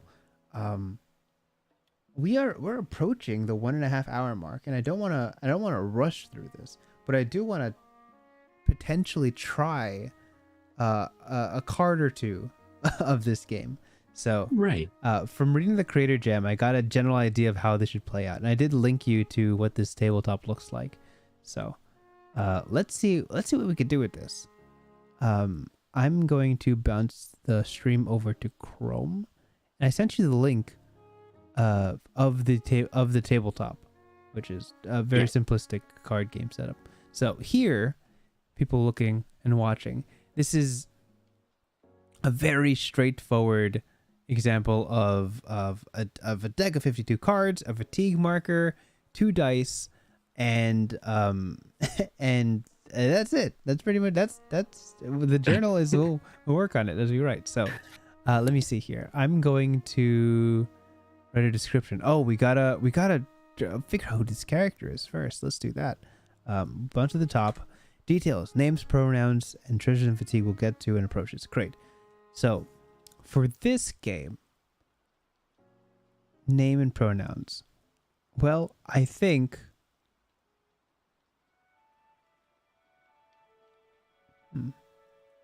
Let's screw it. I'm going to roll 2 dice, and whatever the region name is going to be what I base the name off of. So let's... Oh, I love this. Let's do this. I'm going to bounce back over to Chrome. Oh, let's roll 2 dice. 1, 2, 5, 2. Okay. Bounce back over to the PDF. 5-2 region. Jungle. Okay, you know what? Let's keep it simple. We'll name him June. June, spelled Jun. Simple name. Let's see if I could do this. Aside text. Label text. June. Great. Good. Container size, text size. Learned how to use this tabletop literally an hour ago. So pronouns he, him. We'll keep it simple. And approaches. Let's just do a 2-1-0. Let's keep it real straightforward. Forceful will be 2. Patient will be 1. And then quick will be 0. And I think that'll be a good start in terms of mechanics. Now, from what I've chosen here,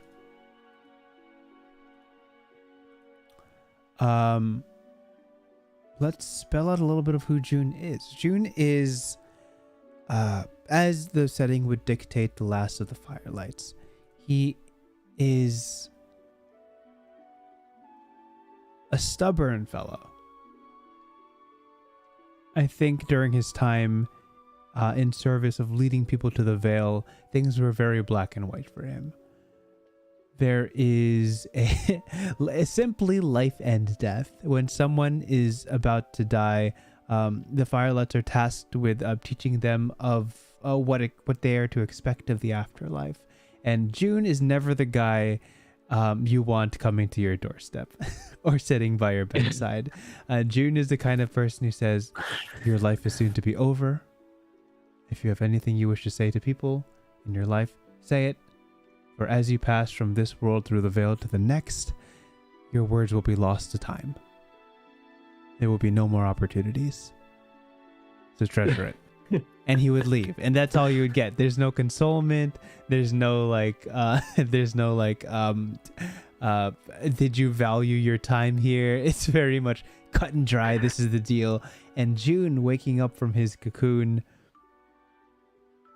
with only the knowledge left of him, by his predecessors, finding himself in this barren world, absent of any advisors. Surrounded by souls that need to be led to the afterlife, June sees a very grim future ahead of him. And he does not look forward to the work that needs to be done, but does it diligently and forcefully if need be. So, with that kind of as our groundwork, we're going to draw a card to see where we start. I'm going to put it here in the center. It is a 9 of spades, and that from the PDF. So let me show you Chrome actually. Can you guys see Chrome? Oh, here. Let me open up Chrome for you guys. Oop, nope, that's Chrome. That is Chrome. There you go. 9 of spades. Let's see. So 9 of spades. What do I do here? This is where you are right now. Okay, so for every region we roll the details of it. Am I understanding this correctly? Right. On the table? Yeah, like when you discover a region, you like, otherwise it's just a card, right? So like the tables are there to like make it like real, make it like it's something that's worth exploring in the first place. Okay, so I'm just keep a notepad open on the side for me. And let's see. We're going to roll region first. So let's do that. Click, click. 4-5. 4-5 is Wasteland. Appropriate. Nice. Okay, so Wasteland. I'll just type that for myself. Anyone in chat, you can just remember it, because I'm not savvy enough with OBS to show you guys this notepad. Theme. Let's roll it. 5-4. Okay, they're reversed. Theme is equality. Interesting. Quality. So for event 3-1, and that is sneak. Sure. And then story. Let's roll for that. 6-6. Oh, okay. Tracker. Nice. Okay, so for our base world, we have Wasteland as the region, Equality as the theme, Sneak for the event, and Tracker for the story. Okay.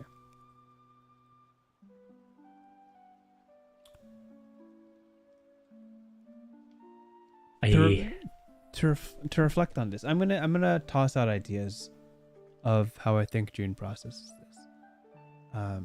And if you have any advice, then feel free to fire away. June recognizes the wreckage of his conclave.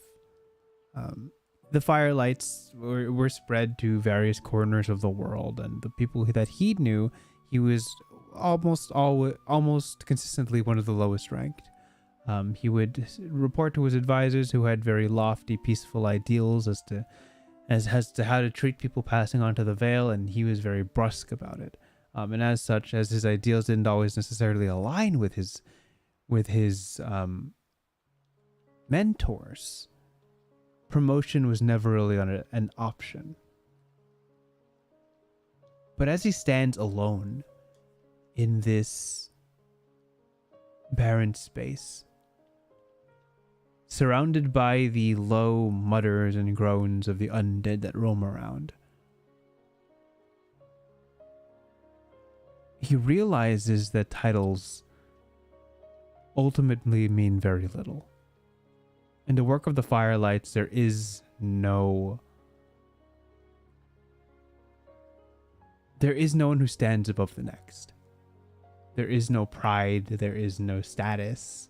If someone's passing on to the next world, it's simply a service. To speak to the quality to speak to the theme of equality here. Within the conclave, there is a hierarchy, but out in the field, working with the people, they're all equal.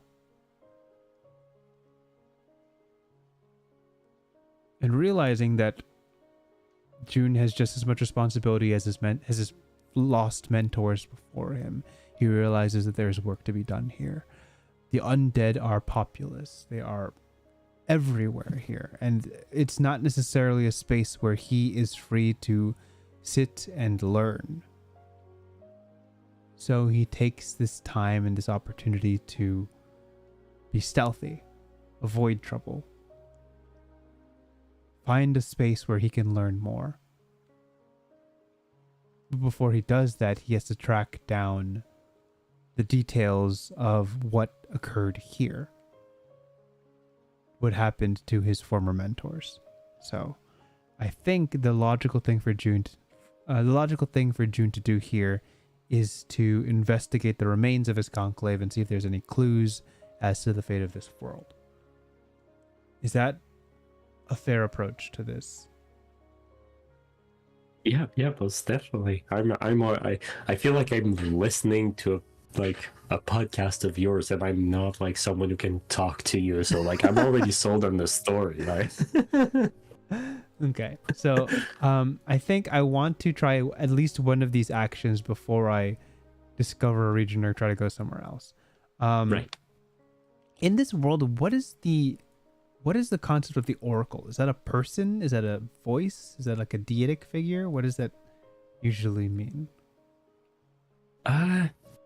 I'd like to keep it open-ended. I think like if you've got a vision, you can like I'm quite a practical person, so like usually when I play, it's just like, oh, I want to get an answer from the system, right? But I've seen people who have decided that in their worlds, in their world of Firelights, the Firelights in general were kind of like a hive being, and when they'd get an answer from the Oracle, they'd actually get an answer from the protectors themselves, which was kind of interesting, right? So you could decide it's like a voice inside your head, but also sometimes it's more like I think I like to see it more practical, just because like it answers the things that your character already knows. Like if June is looking at something, they'll see that there are animals there, right? So the Oracle tells you if they exist or not. But for June, that like it's already a known fact. It's just something that they know just by looking at things. It is, when you think about it, it is kind of like the polar opposite of the confront risk action. Like the Oracle gives you the information you want without having to, when there is no risk. If there is no risk, you roll the Oracle and then you get an answer. But otherwise, if you try to confront risk, then this will be a different approach, and then like the light, shade, and darkness result distribution will kind of like have a different meaning. Interesting. Cool. So get an answer from the Oracle is not only an opportunity to like world build, but rather it is a riskless endeavor. It is something that you can simply do without having to necessarily lose anything. So I think a very simple thing to do here is to... He's going to raise a staff, typically holding a torch at the top, as depicted in the cover picture. And as he does, he would mutter a few incantations that connect him to the rest of the Firelights. The idea of the hive mind, so to speak, is that there is a collective knowledge to which anyone can weigh in on. And you can pull your knowledge about the world from there. Of course, this culmination of knowledge is sourced by the living Firelights. So, June will ask a simple question. Do any Firelights remain? And it's a big one. And the answer... Yeah, we're world building here. We gotta ask the tough questions. Yeah. So I'm gonna roll, and I'm gonna use what are the options? It is forceful, patient, quick. Just one thing though. In this case, the Oracle behaves a bit differently. Instead of choosing an approach, when you want to get an answer to a yes the question, action +2 if it is likely, +0 if unlikely, and +1 otherwise. So in this case, because it is more about getting an answer and you're not involved, you're just like a passerby, then the modifier comes from another source. Got it. Now, part of me wants to say unlikely, but that makes sense. Yeah, let's do unlikely. Let's do a raw roll and see how this goes. So I'm gonna draw 2 cards, right? Okay, gonna put them here. Draw 2 cards. You guys can see this, right? Sure. Okay. Click, click. 3, 2. Oh, okay. Oh, okay. wow. Okay. So all I gotta do is beat a 3 and a 2, and this is a yes and. Oh my gosh. Oh, it was close. Okay, sure. So with a total of 6, I'll bounce back over to the PDF for you guys. With a total of 6, the answer is yes and. Well, dang. All right, well, the world has spoken. Simply the existence of an answer to June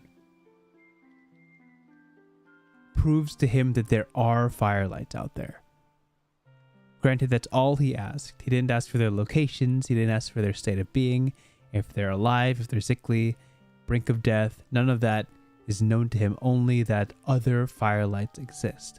And with the destruction of his conclave here, and the prevalence of the undead, he would probably draw the conclusion that any firelights that still exist are relatively far away. And I think this is what would lead him to move from this place. So I like that. Maybe they're even still in their cocoon. Maybe they need to be woken up like you were, right? yeah. And they're still like partially contributing to this hive mind knowledge, but not actionable, so to speak. So so maybe like maybe this game isn't even just lighting the beacons. It could simply be waking up the other firelights to eventually light the beacons.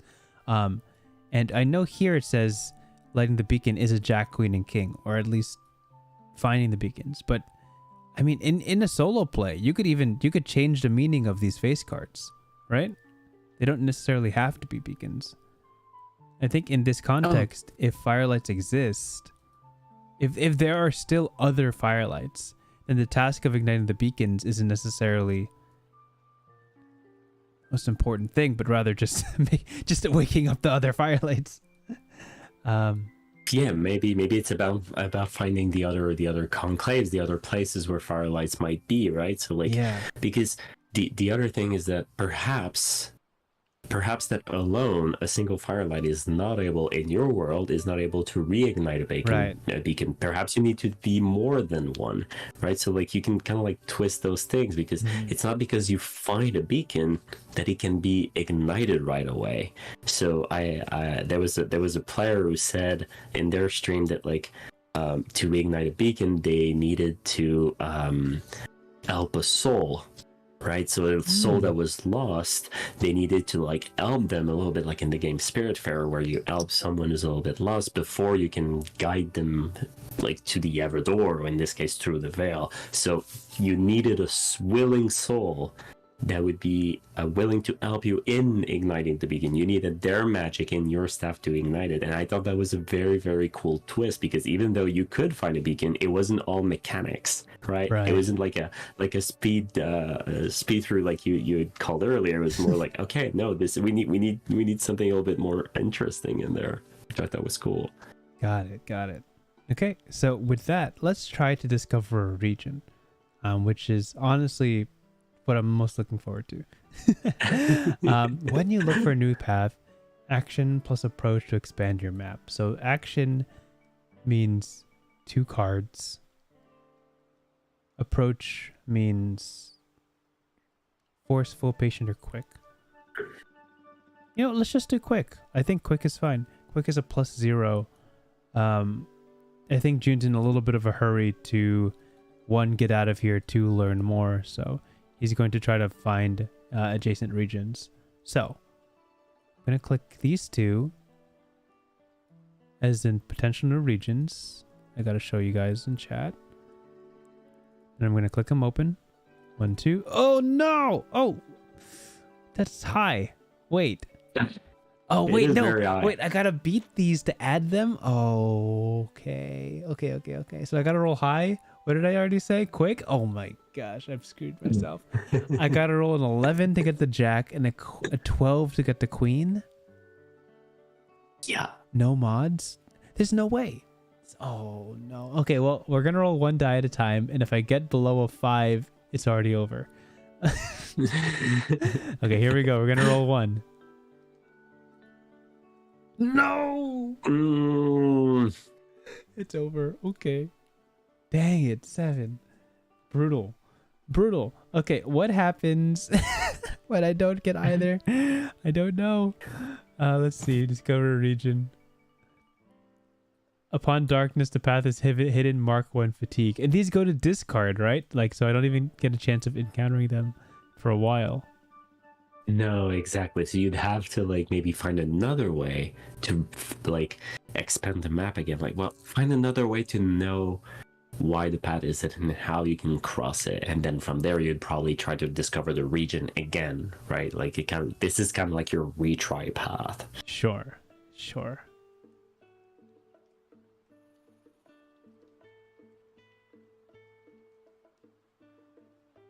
But now we're stuck here, so we need to explore, or maybe you can try again for the sake of the stream. But it's as you see fit.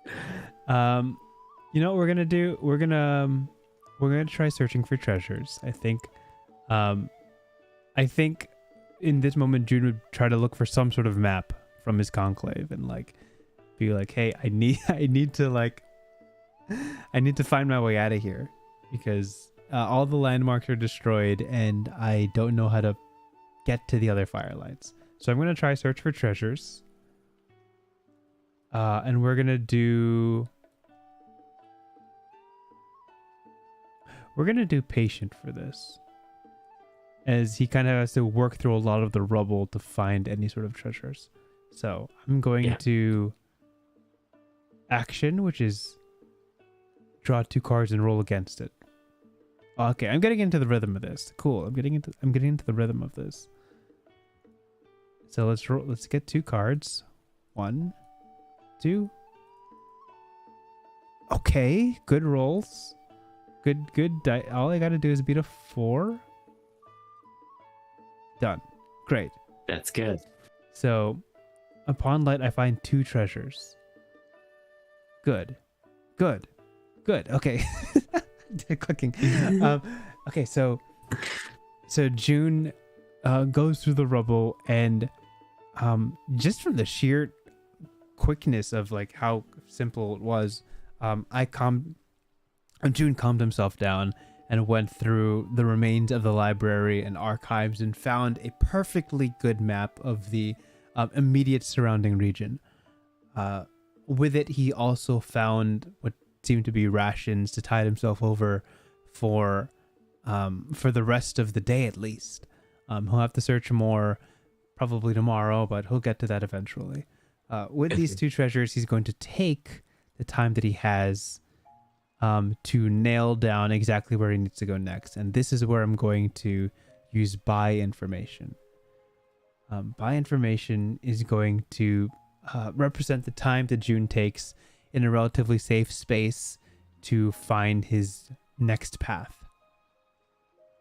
And I'm going to roll action plus treasure. So I'm going to spend both treasures because I'm trying to get out of here.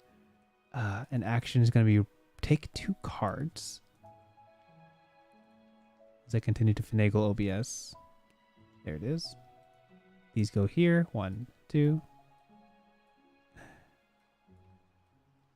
1, 2, 7, 6. Okay. About average. So I have a +2 on this roll. This doesn't care about my approaches. So. All right, exactly. 5 is good. I just got to roll higher than a 2. 3. Perfect. Great. Things are going great. Oh my gosh, things are going great.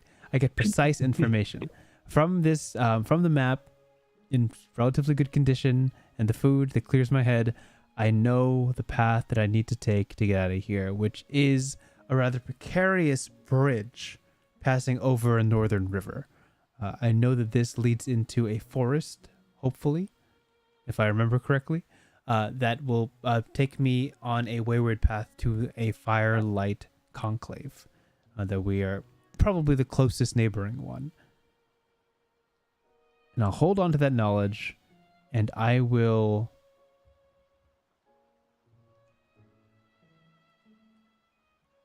march my way over the bridge. And I'm looking at it, and it seems there's a couple more holes than I'm used to. This bridge was a bit more intact last I was here, but I could see the undead munching away on the sides. But June doesn't really have time to waste. He's going to brute force his way through, even if that means kicking a few undead out of the way into the river. He has to try it. Confront risk is going to be action plus approach. I'm going to have a +2 on this.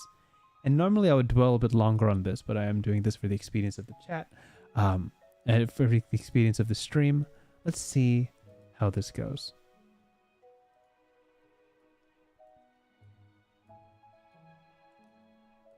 Goal is to get across the bridge. Here we go. Not bad. Not the worst. So that's 5. doable. I just had to beat a 5. 3. Okay.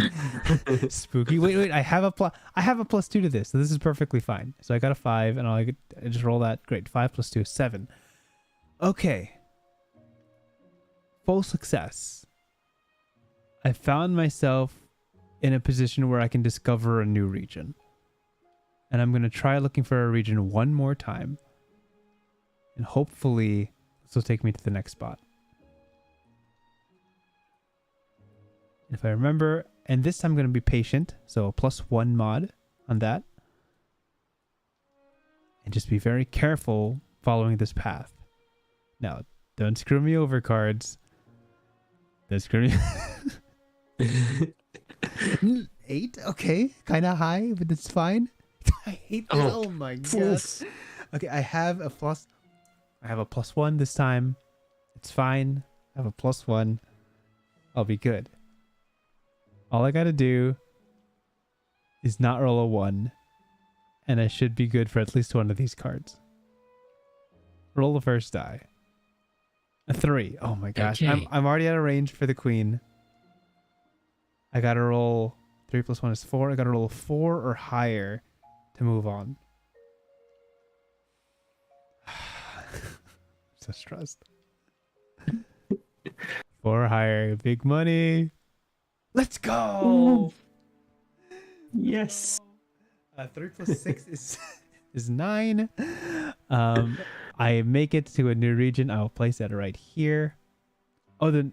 Is this number? Do I place it here? No, lower. So, yeah, because it is an 8, you would place it lower. But like, if you look back at the rule, it says when you look for a new path, action plus approach to expand your mat. Roll on the table for the tables for inspiration. Upon shade, which is what you did, add either one of the cards to your map. Oh. So if you want, you could add that queen. It doesn't mean that because you haven't beat it, that you cannot add it to your map. So even because otherwise it'd be very, very hard to find beacons. Yes, it would. I realize that. That's true. Sure. Yeah, that's very funny. Okay, cool. So I'm gonna do that. Instead of this 9, I'm gonna put the queen here. And so narratively, as you've said before, I see the smoke in the distance. There is a pillar of smoke extending just over the forest trees. I'm gonna map out this region, and to end the stream, I do wanna try fighting one of the curses. So narratively, I know normally finding a curse would require failing a treasure check, but I do want to give this a whirl. So let's see what this place looks like. Let's do region first. Oh, I do totally think it's okay for curses to find you without you searching for treasures. Like they're everywhere, and they're like extremely malevolent. So yeah, most definitely.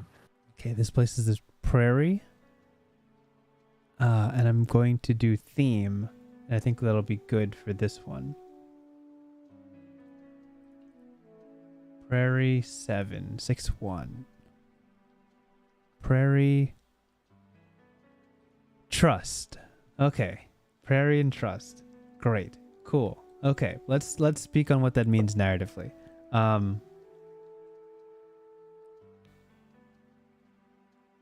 June walks over the bridge to where he knows that there's a forest.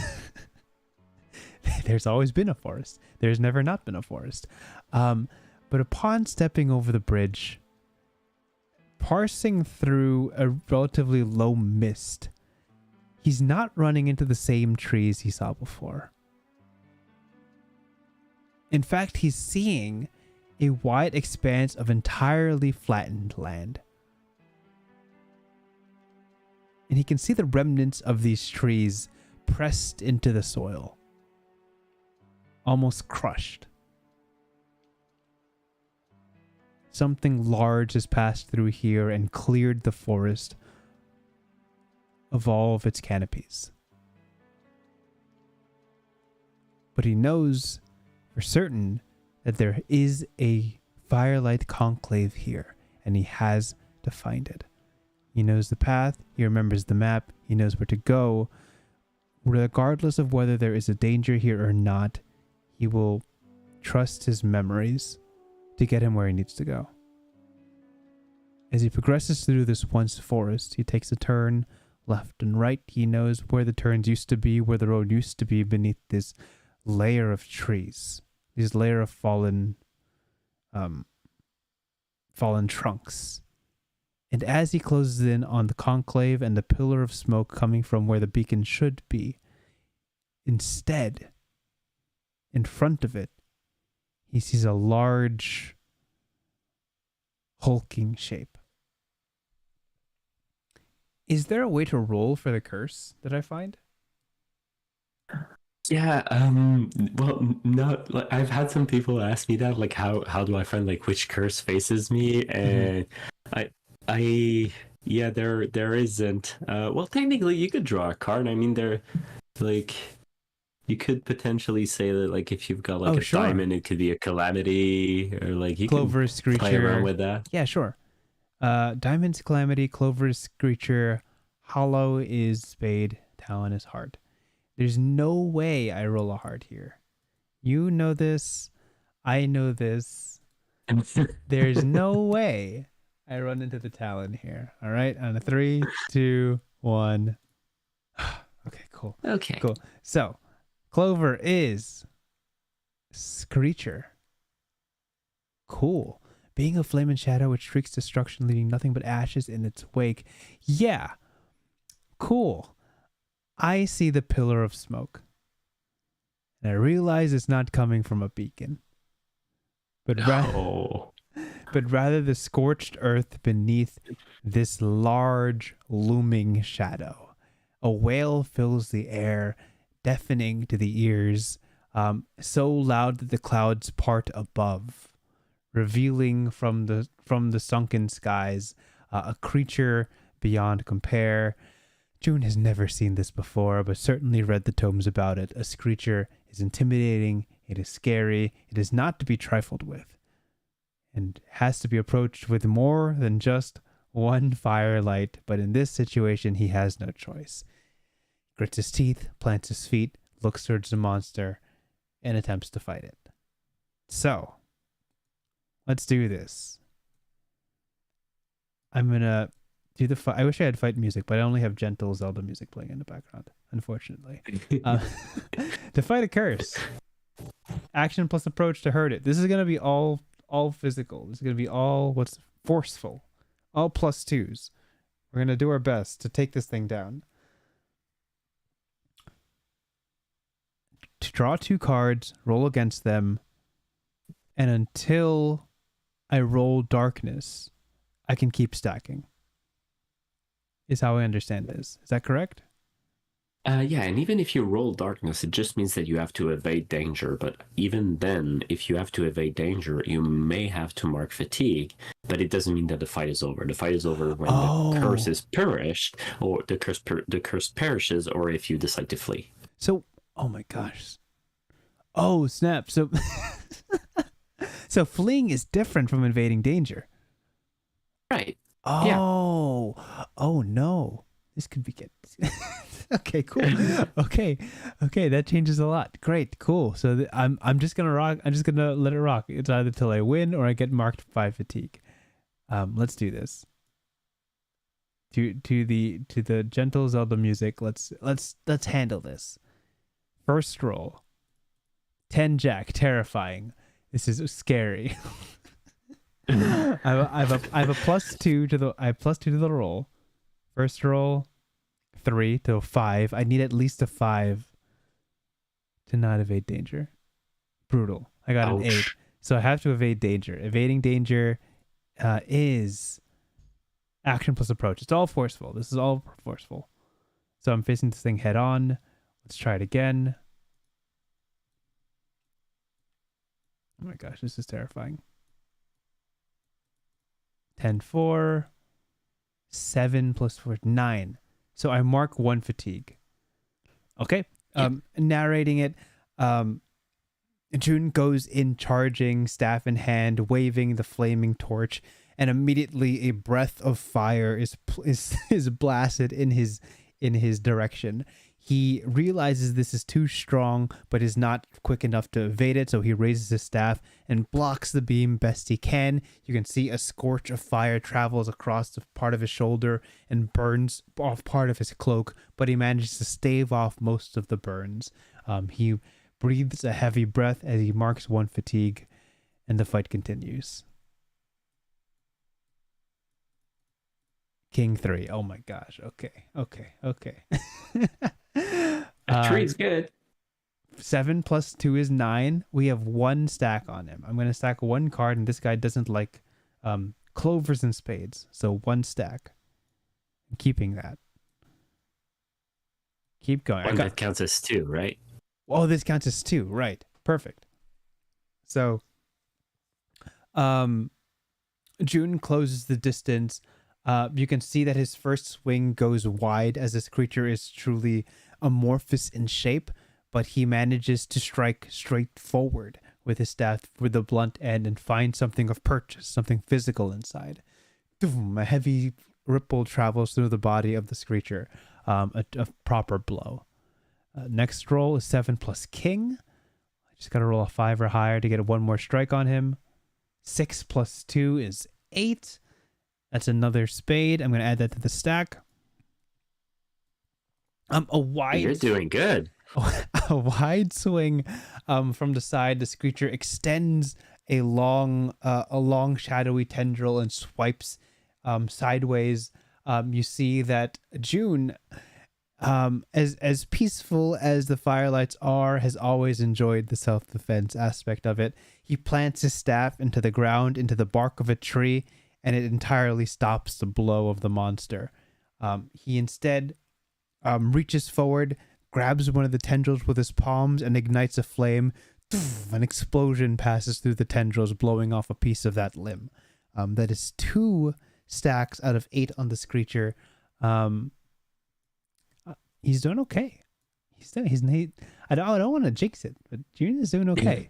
4 out of 8 stacks, 1 point of fatigue. 4 and king. I can make it through this. This is not that bad. 4 and 7 plus 2 is 9. We're going to get another stack. 6 out of 8. June is getting used to the rhythm. He sees that this creature is large but lumbering. There is a screech that passes through the air, and he covers his ears. He raises his hand above his head and makes a roaring fire loud enough to dull the sounds of the screech. He momentarily deafens himself to the burning flame with a burning flame, and as the screech comes to pass, he grabs the flame, twists it in his palms, and compresses it, and then punches forward into the chest of the creature, igniting him once more. A second pulse through the solid piece of this writhing mass. He seems to have found some sort of weakness, and the creature is flailing and faltering. Hopefully, this is the last one. King, terrifying. 6, doable. Okay, we can do this. This is doable. We can handle this. Roll the first die. 4. That's a clear. 9. Oh, I almost got to 13. Oh my gosh, I got to 11. Okay. All right, RP, give me the last attack that this creature does, and I'll tell you how June overcomes it. Oh, okay. I love the throw of the ball there. I think that because it is a shadowy entity, I think that like you saw this being of flame and you thought that like it could only be flame, and then for a moment it just vanishes out of sight, and you just feel like submerged by darkness, and like you feel like the darkness is like trying to envelope you, and the darkness is becoming hotter and warmer and warmer. June recognizes this darkness. He recognizes the tempering of sight, the containment that drowns out his senses of things he would normally rely on. But firelights spend a lot of time in their cocoons. Darkness is not something that scares them. He raises his staff to the air, and already knowing that firelights exist, that firelights live, he remembers the question he asks, that are other firelights out there, and you can see a single silver trail pass from the top of his torchlit staff northwards, forwards. You can see a couple of them, a couple trails of smoke leading him towards where the beacon is, and normally these lines travel straight, but instead they curve, going left and right and over as if passing by a large being, something blocking the smoky path. June, for the first time this whole day, offers a small smile, trudges through the thick, dense smoke as if walking through the mire, places a single hand on the solid core of this creature, and says, "Even monsters need to rest." A flame passes from his fingertips, enveloping the creature. It wails and screams, but June is unbothered. He is trained for this. He thanks his mentors for the lessons against a monster like this and recognizes that their teachings are the culmination to his survival. The curse slowly melts, falls between the cracks of the broken trees beneath its feet, and disappears, as all things do, into the veil. June raises his head, looks towards the beacon, the proper plume of smoke that he's been following this entire time, and he continues onwards. And that's where we'll leave the game. That's where we'll leave the game. Wow. I literally got chills when you said even monsters need to rest. It was perfect. Thank you so much, RP, for coming here and introducing me to this wonderful game. I so very much appreciate this, and best believe I will continue this on my own time. I do want to know where June ends up and all of this. If anybody wants to find anything that you've made, your work, or even the Firelights RPG in particular, where can they find you? Yeah, they can find me on Twitter at RP Deshaies. It's spelled in French, but I think you've put a link in the YouTube description, so you can find that there. But apart from that, you can find all of my games at firyrpgs.com, and for everything Firelights, it's firelights.firyrpgs.com. And yeah, the game's only $6. I'm gonna add a couple of more community copies in a couple of days, so stay tuned for this. And if you don't want to spend for the game, that's totally fine, because the creator kit and system reference document are 100% free, 100% open licensed, and you can just open that Google Doc and still enjoy the game as you see fit. And also, don't forget, we've got the Firelights Jam that starts in 1 day and 1 day? It's 1 hour. 25 hours from now, Firelight Jam starts, and you can join in on the fun of using this wonderful system to create games of your own. Wow, it's taken away right now. Thank you guys for coming. This stream was fantastic, RP.